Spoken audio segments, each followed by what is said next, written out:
Art of right contact. Freedom misused is called licentiousness and a sure recipe for disaster.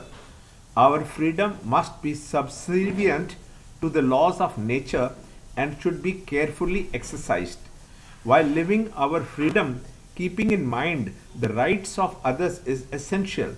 Then it can lead us into the wider fields of growth, leading to peace and prosperity which we all aspire.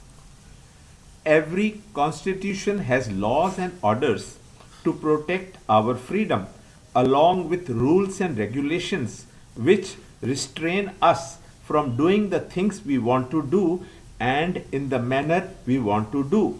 Thus, the constitution gives meaning to our freedom.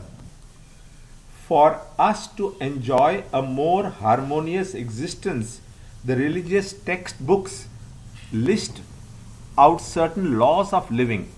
Adhering to these laws, we are required to contact the objects and beings in the world.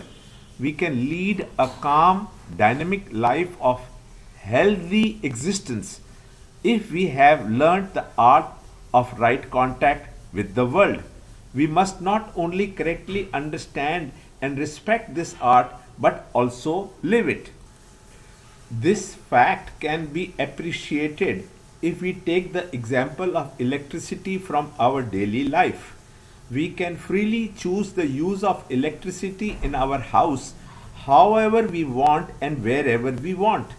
To make the right contact with it and enjoy its use, we have to religiously obey the laws of electricity, or else we can not only be harmed but also destroyed by the same power. Remember the smoke which appeared when we plugged a 110-volt gadget into a 220-volt socket. This not only brought tears in our eyes, made them red, and caused regret later. Could this have been avoided? Think.